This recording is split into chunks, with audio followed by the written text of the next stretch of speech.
But Mzamo, thank you for being with us. And I know our attendees are very excited about this. You know, one of the biggest challenges, as you all know, for an SME is marketing. And of course, and often the case, Mzamo, like we were in a discussion just now, the word marketing always brings up the bells. That's expensive. And I know you're going to touch on this in a short while. In fact, it's not expensive at all.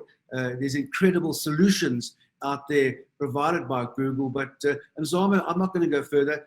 Thank you very much. Over to you. I'll see you at the end. Thank you. Thank you very much. Appreciate it. Good morning, everyone. And thank you very much for inviting me once more. And I said yes, partly because you are all responsible for over 80% of the continent's employment.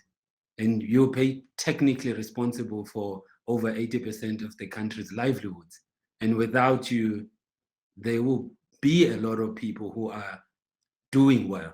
So I'm grateful that you are partly the reason the country keeps going, or countries keep going. And without you, there wouldn't be a lot of employment, or there won't be a lot of livelihoods. So thank you very much for all that you do. So I thought that, as already indicated, I'll talk about how do you establish your brand, how do you grow your business. And the key thing for me was that before I start, and I go to the first slide, I just wanted to, I know you had a talk about well-being, and I just wanted to remind you all to please, while chasing growing the business, growing your reputation, winning, do not forget your well-being.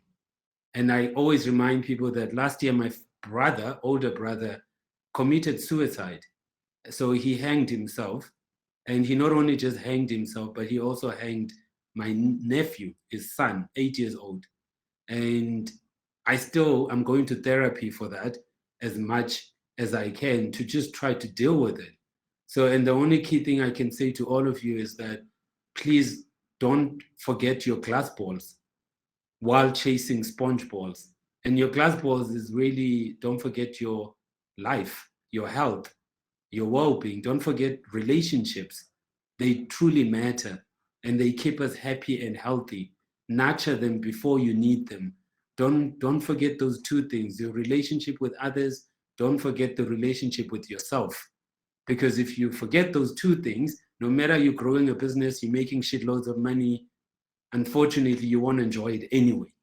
So just let me start there. So I didn't want to start on a heavy, somber, but that's reality. And that's the reality we're living in now, also in times of COVID as well, with mental health, well-being. So please take care of your well-being, do exercise, cut smoking if you smoke, cut sugar if you can, or reduce it. Go easy on that salt if you can.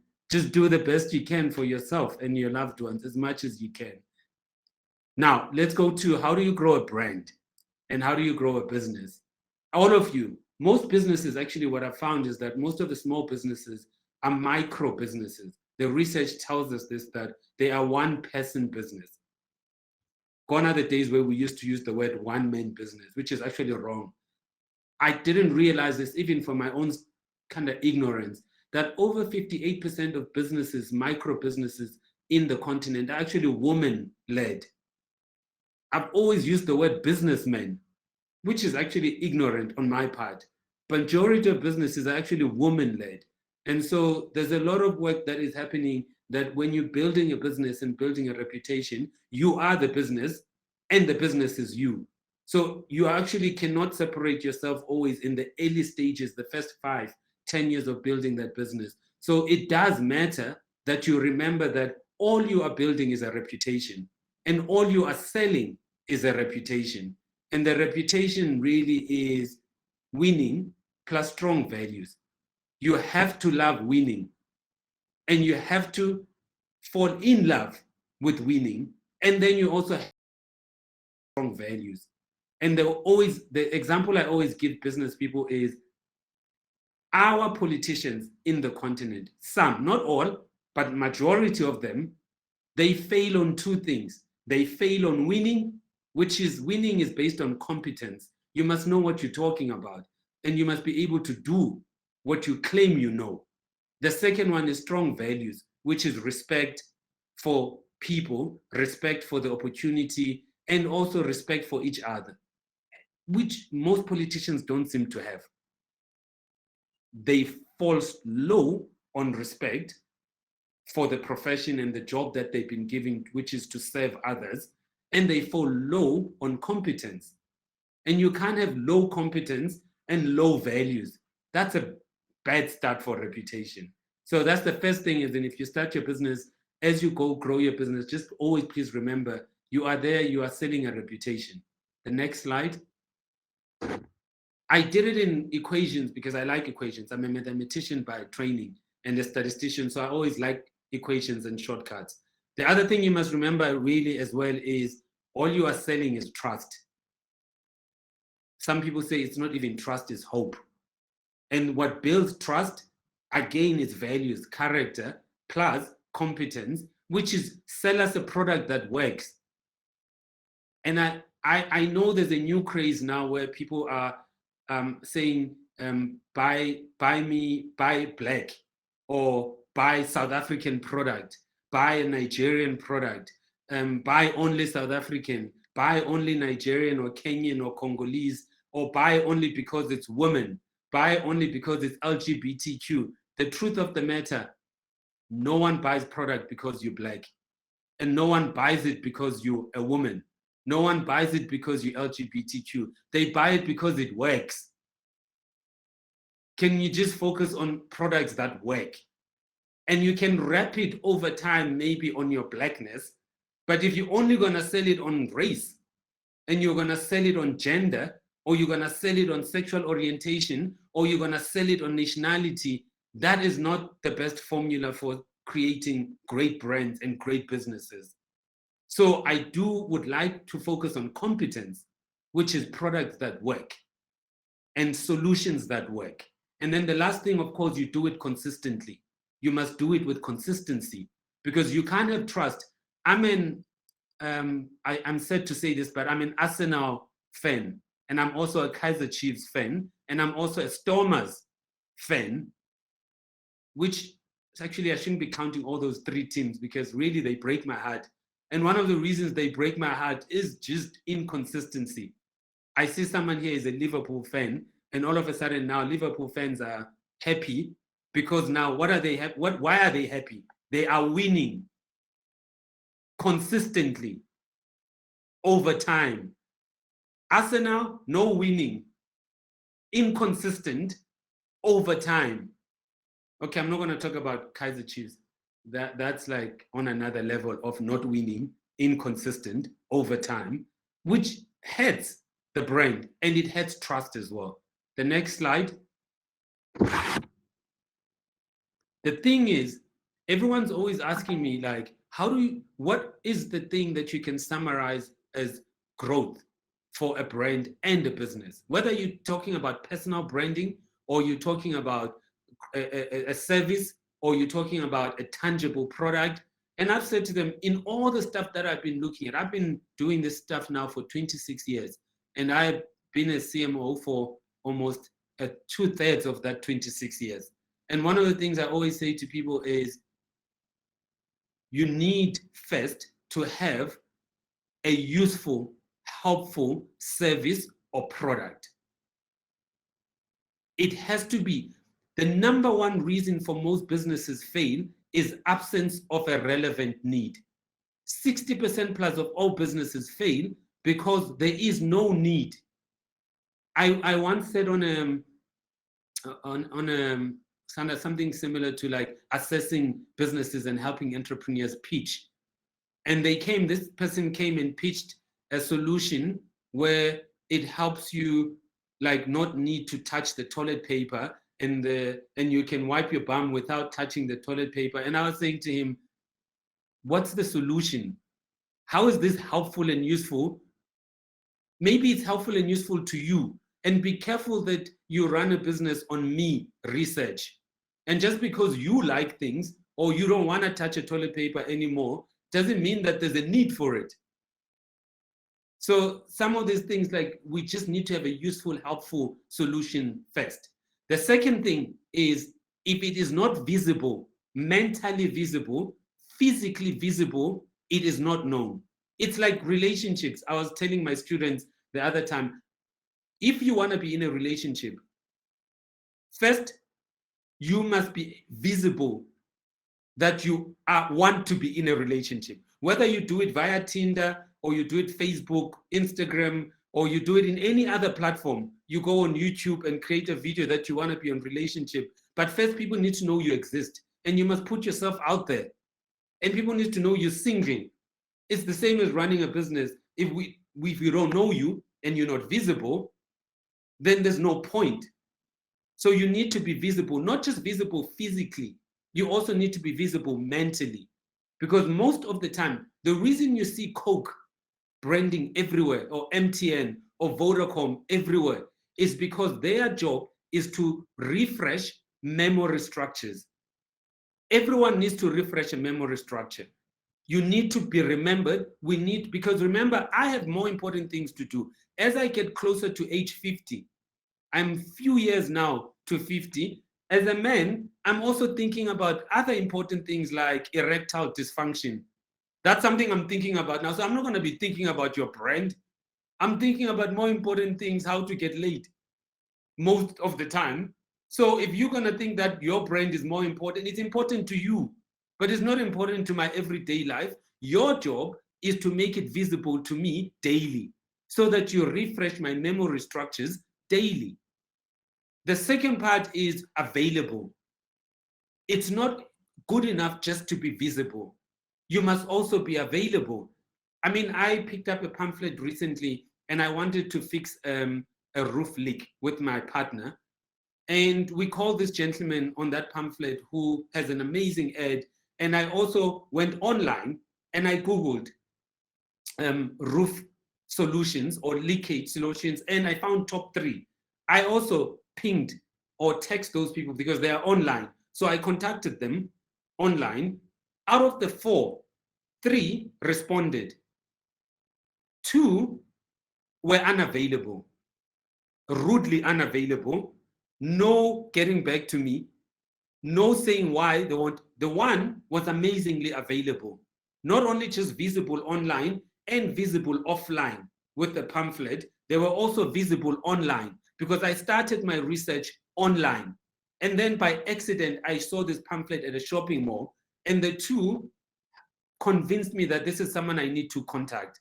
And they were available. And not just available, they were proactive. They were communicating when they're going to come. They were communicating what is required. That's the key ingredient. And lastly, if you don't remember this equation of be useful and helpful plus visible plus available, just remember this: no one buys your product. Everyone is buying and paying for a solution. The reason people complain about your product being expensive, it's actually what they are saying is your solution is not value for money. The only reason people talk about, we talk about price is what people talk about in the absence of value. When there's no value or solution, then people default to it's expensive. No one ever says it's expensive when there is great value in the solution. So do remember that when you get feedback that you are expensive, it's not that you are expensive. What they're actually saying is you have a, I'm going to say it in Afrikaans because I love Afrikaans, you have a CAC solution. So if you have a CAC solution, you should also not be having a high price. First, fix the solution and then improve the price. But you can't give us a high price, bad solution. The two don't go together. So the key thing for me, if you remember anything else, just remember then that you do need, if you want to have a sustainable brand, a sustainable business, give us a great solution. And also remember, price is what people talk about in the absence of a great solution. Then we complain about pricing. Next slide. So I'm not going to play this video, so you can go to something I was always thinking about, that we need to stop saying businessmen, because everyone thinks about businessmen when we think about businesses, whereas there's actually a lot of women who are running businesses in this continent. So I'm also trying to put an end in my own ignorance to stop using this word businessmen, as if women are not running businesses. Next slide. You don't have to play this video. The next slide. So the next slide, you don't have to play it because I want to make sure that I get to the, so someone asked me, why are businesses going online? And why does it matter to go online? The key thing is, in the last 2 years of being in COVID, that in itself answers it, that everyone went home and everyone went mostly online, whether it be on education. My kids mostly studied online. Whether it be work, we mostly work from home. Most of us still work from home. Some of us still work from home. And then the other most important thing is that businesses that are online grow faster than businesses that are only on offline. You need both. So I'm not here to advocate for only online. I am here to advocate for offline and online, because human beings are still, they like to touch, they like to feel, they like to use their 5 senses, they like to smell. So there is a role for offline, but there's also a role for online. So it is not either or, it's and. And so the most important thing for me is you need to go online. As you can see, over 1.7 billion people went online and shopped online last year alone. 1.7 billion people. And 97% of them learn more about a business online. Like me, as I told you, I needed a roof fixed with all these heavy rains. I first went online, Googled, checked, how do you fix a roof? At first, I was thinking I'll do it myself. And then I also made peace with the fact that I am technically challenged and I have 0 handyman skills, none whatsoever. Actually, my wife is way better than me at fixing stuff. I can fix nothing. No wonder I'm partly an academic and just I need to have a job because I can't fix anything. And so the last part is that 95% of most purchases will be through e-commerce. So imagine then if you are not online, you don't have a payment solution online, you don't have a shopping marketplace online, you don't have shopping visibility online, you're screwed basically. Because my mentor used to say to me, when the rate of change outside exceeds the rate of change inside your business, your end is near. When the rate of change outside exceeds the rate of change inside your business, your end is near. You, as a business person, you must be 3 or 4 steps ahead of the rate of change outside. You can't be caught off guard. The next slide. So what I'm going to do is give you some few practical tools that you can use, that will help you grow your business, sustain your business, and grow your brand. The first one that is not here is, I have noticed that over time, I've been talking to a lot of even startups or tech startups or small businesses. Some of you have invested on websites. You went and had a website developer. You have a nice website, which you are so proud of. The truth of the matter though, the ones that I have looked at, and I've used the Google available tool to test your website. It's actually called Google Test My Site. So if you write down Google Test My Site, you will find that there's a link in there and you can click that link and you can put in your website domain and it will do a diagnostic tool on your website. And you will see that the ones that I have tested, I've tested almost like over 150 plus websites now. Over 90% of them are crap. And over 90% of them needs improvement. They are slow. They not easy to upload, not easy to download, poor visual imagery, low resolution imagery, just low content, high on text as if people read a lot, and low on visual, video, photography, investment on those. So that's the first one. So if you want to improve your website, you can tomorrow or even today after this session, go on Google Test My Site and you can do a diagnosis tool on your site and you can see how poor or great your website is. And you can then push your developer to improve the site. The next slide, the tool I'll give you is Google Trends. So let's say you want to understand demand and you want to understand people's intentions. You can go on Google Trends and explore what other people are searching for. You can even type your name, by the way. I used to do this as well. My partner is in broadcasting. sometimes she taps the name to check as where her heat map is, who's searching for her, what are they searching about, what are the keywords that they are using, so that she can take those keywords and use them in Google Ads, or use them when she does write-up of content.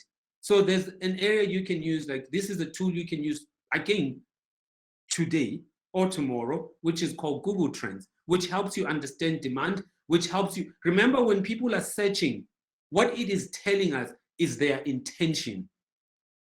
What we are learning is about people's intentions. When you go in there and you put in the name of your business, or you put in your name, you put in keywords about the industry that you are servicing, solutions that you are selling, you can learn more about what are people searching for, what is the demand. Next slide. This other tool as well is a great tool for small businesses. Google Business Profile. I like it a lot. I use it, by the way, for my NGO as well.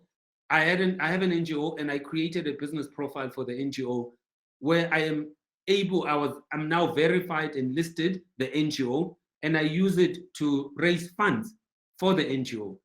And you can also use it for your profitable business or business for profit. I use it for business for not for profit.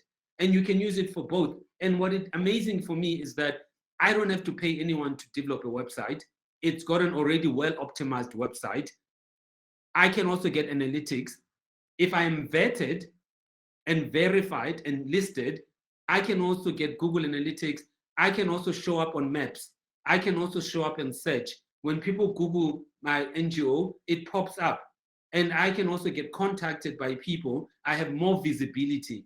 So most businesses, when you start a business, don't over-invest on creating your own website if you don't have to. Just use business profile to get yourself online, to be able to get analytics, to be able to stand out, and to also get insights, analytics about the business. So that's an amazing tool to use. I use it a lot. And I know a few people that run businesses, including my partner, who has her own businesses that she uses a lot. So this is a great tool to use to get online. The next slide. The other thing, as well, as I've already told you, was that you do need visibility. There's no way, even if you are available, you still need to be mentally visible. You still need to refresh memory structures. You do need to have some amount of investment that you put on advertising. And Google Ads is also another way you can advertise, whether it be via search, display, video. And it is a great tool to increase visibility. It's a great tool to refresh memory structures. And for all of those who are asking, like, how do I get hold of all of this? Also, you can contact NSBC, and they will be able to share the details on how to get set up and how to get support on Google Ads, how to get support on business profile, how to get support on trends, how to get support on Google Test My Site. Next slide. So what I wanted to show you is just, here's an example of a great business person like Tsepo Jeans, who became very popular when Meghan, who was married to Prince Harry, who bought his jeans and popped up online, and he started wanting to grow his business. The next slide, as you can see that when he started growing his business, he used the very same tools that I was telling you about now: trends, business profile, Google Ads. And as you can see that he when Meghan was here with her husband, they bought his jeans, and then he immediately started thinking about, how do you grow this business beyond local demand? That's another thing I like about online. You can now become a global citizen. You can now stop thinking just local. You can now start thinking global. You can think global. You can now think global and stop thinking just, I want to sell to South Africans this solution, because highly likely that if you have the solutions that South Africans like, there is someone in Kenya, someone in Egypt, someone in Morocco, someone in Egypt, and someone in the UK, in the US, in Australia, who likes the same solution, because human beings are more alike than they are different. we like to think we are different, but actually we're not. We are more alike than we are different, even globally. There's a lot more that is common about us than what is different about us. So the same thing, so the next slide. So you see that Tshepo as well managed to use some of these tools that we have been using or proposing to all of you that you should use. Next slide. And it's been a great story for him. So you can see that the worldwide searches for Tshepo jeans, as soon as Megan bought the jeans or buys the jeans, there was a spike. And it continued, that he continued having a spike until even a global magazine like Vogue picked up and they created feature on Tshepo jeans, just being online and just being trending online. So the next slide is that you can see that the key tools that he used was Trends, Google Trends, Business Profile, Google Ads. Those are the key tools that he used to grow this business. And we know it works. We don't only just have Tshepo jeans as an example. There are multiple other businesses that we can show you as examples of what happens when you go online. The next slide. The next slide is about, now you're growing, but how do you grow? How do you get to new markets?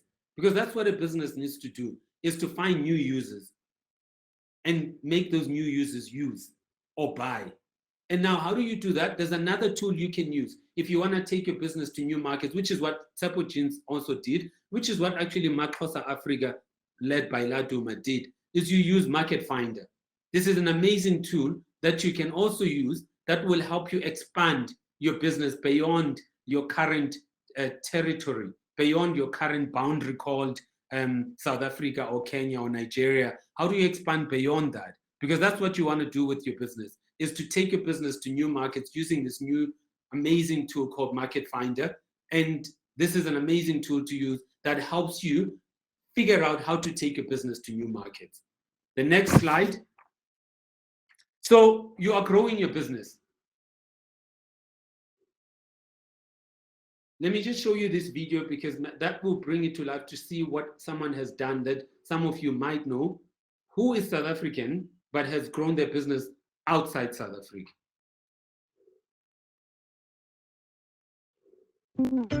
My inspiration behind Maxhosa was to create a range of knitwear that celebrates my traditional culture. I take simple motifs which I reference from museums around South Africa and translate them into modern patterns and designs. Now today we've grown to employ 30 people. So I'm doing my part as a South African to confront unemployment.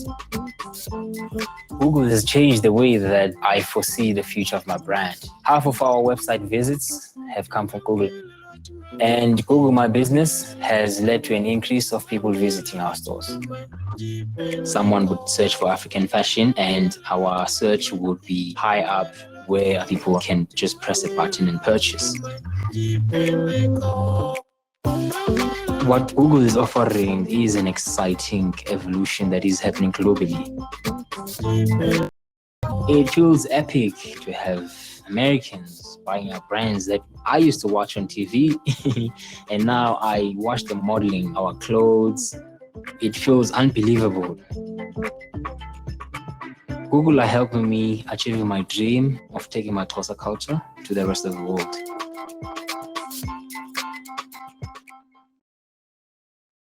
This is for me an amazing story, including Tshepo jeans, of you have businesses that are born and bred locally, going global. And that's really what I wish for most of your businesses, almost all of your businesses, is that we create businesses here that become unicorns. We create businesses that go global. So we should not just limit ourselves to creating businesses that only go local. We should really want to have businesses that go global using online technology, going online. Now, the next slide is about every business person needs to lift themselves up. They need to remain a sponge. I know some of the small business people tell me, yo, I'm shit scared of technology. I'm digital illiterate. I don't know how to use technology. and all of that. But then I always say to them, yeah, there's always a first for everything. And anyway, you find your growth at the end of your comfort zone. If you love your comfort zone, then there's no business growth anyway. But so then it means you need to lift yourself up through education, through educating yourself, educating your staff. So here are some of the two things, just two key products that are available, programs now that you can be part of or use. The next slide. The first one is we've launched Academy, which was announced by various ministers in Nigeria or South Africa or even in Kenya, where we have an Hustle Academy, where it's a 3-week-long training bootcamp designed to equip small, medium businesses across Kenya, Nigeria, and South Africa with skills to refine your businesses, to learn how to pitch, to learn how to put a strong pitch, how to put a strong brand. So that exists now. So you can Google that and become part of it, and it will help you grow your business, help you grow your brand, transfer skills, build in a community, a network of communities within that will also help you grow your business. It takes a village to grow a business. You can't do it alone. You need others, but you also need to continue being a sponge, continue educating yourself. So this is something that you can do, a program that exists, which was announced not long ago, that you can be part of. The next slide. We also have another tool, which is called Digital Skills for Africa. It's a free online training program that will improve your digital skills, help you become more digital savvy, help you not be scared of online and embrace online and use online. And the best way, any way to improve on anything, make shitloads of mistakes. Learn rather than stay away from it and be allergic to online. Actually embrace online. And there is no age, fortunately, for education. For those people, I always say to people, there's definitely no age for learning. My mother went back to school when I was in high school, grade 11. My mother was back in high school with me. My mother and I were in school, and she was already close to age 40. My mother finished school in her 40s. She went to university. She finished her degree in her 40s. She did her honors. She only qualified as a social worker in her 40s. My mother was a domestic worker from age 14 to age 40. So there's no excuse for not learning constantly until we die. We must learn until we die. We must educate ourselves until we die. I mean, my mother at age 50 went back to Stellenbosch University and did her master's at age 50. So learning is an ongoing thing for a business person. You can't be a great entrepreneur that is allergic to learning. It's just not going to work. If you don't like to keep up with new developments, you don't like to be proven wrong, you don't like feedback, then you're not going to make a great business person anyway.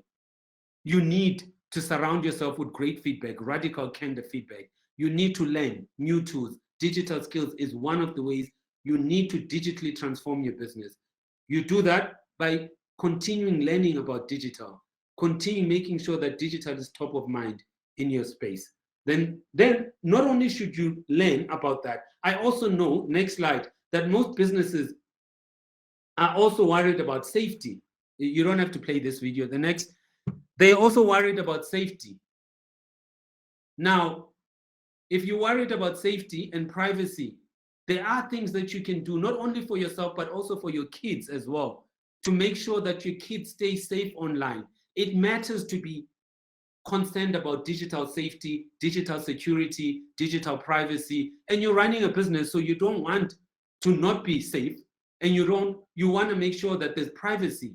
Also, not just for you, by the way, because there's also a POPI Act for your clients, for the people that you are servicing. They need to know that you understand safety, you understand privacy, you respect privacy, you understand the POPI Act, you respect it, and you follow the POPI Act. So those are some of the things that you yourself as well, you should be aware of and be interested in when you go online. Here's some of the things that you can do, not only for you, but also for your kids, because I know of you, some of you also have kids, or you have nephews and nieces that you are taking care of.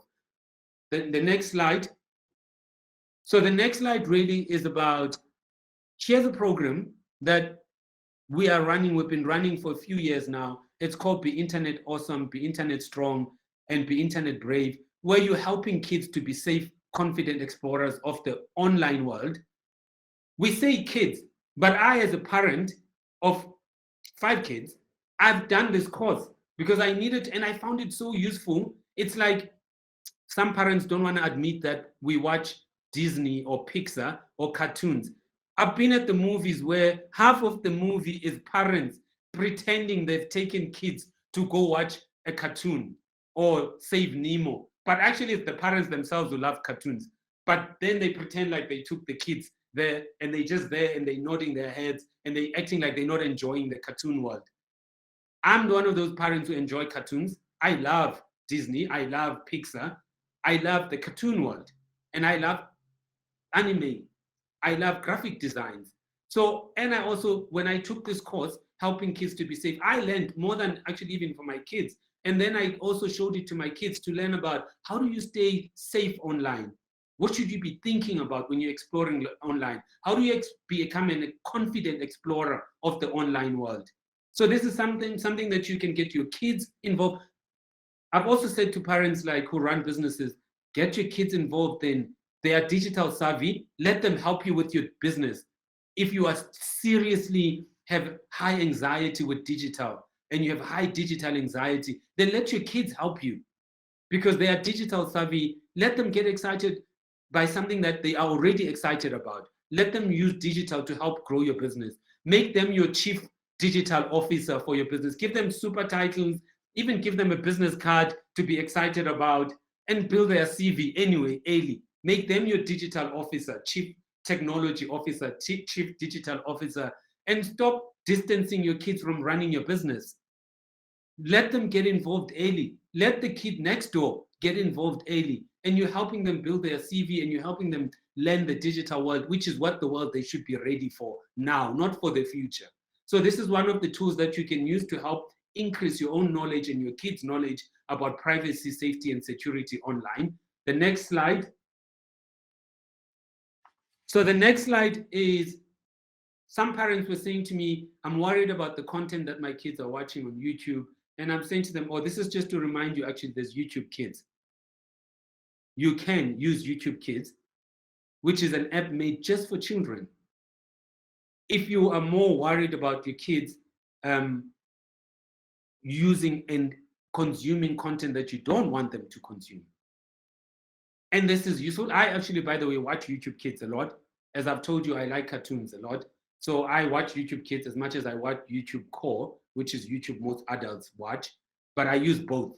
So this is something that I thought, not just tell you about how to grow your business, but also I know some businesses that also need to be concerned about privacy, safety, and security. But I also know some of you are not just business people, you're also parents, you're also adults, you're also human beings, and you can't separate that from you being a business person. So you also need to know how to be a great human being and a great citizen, and how to be a responsible parent when you take your kids online.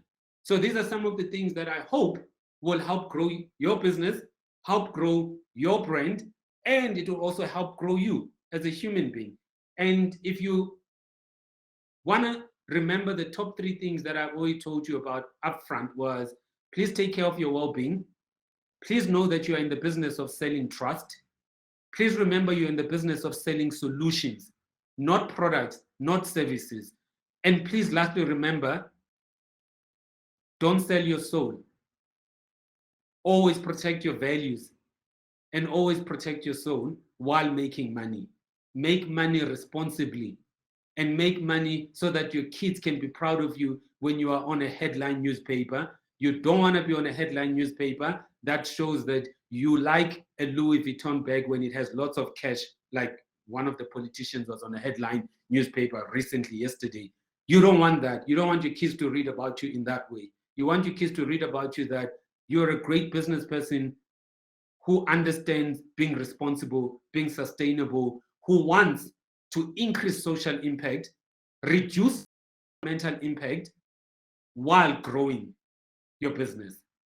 That's the kind of business I would like you all to be, that increase social impact at a profit, reduce environmental impact at a profit, and grow yourselves and grow your families and grow your relationships And I all wish you well, and I wish you grow your businesses so that the world can become a better place. And thank you very much. Mzamo, that was unbelievable, as always. And I know that the comments coming through, everyone agrees. It was amazing insights, your passion, your inspiration, your invaluable insights, is such a big thing for every small business or SME out there. And guys, as you said, if anyone wants more information on what to do, please contact the NSBC. Just Google NSBC and we come up the top, and we'll help you get the job done. So, Mzamo, thank you for that. Your time is precious, and I know you've made a big difference again today to many out there. And I know that many of these attendees now will take these insights and make them happen and build bigger and more successful businesses so that they can employ others and help our economy grow, not in South Africa, but right throughout Africa. And so, Mzamo, truly grateful for what you've done, and to Google, one of our big sponsors, and for many years. Thank you, Google. Thank you, Mzamo. We appreciate it. Thank you very much. Thanks, everyone. And I wish you well and have a great weekend.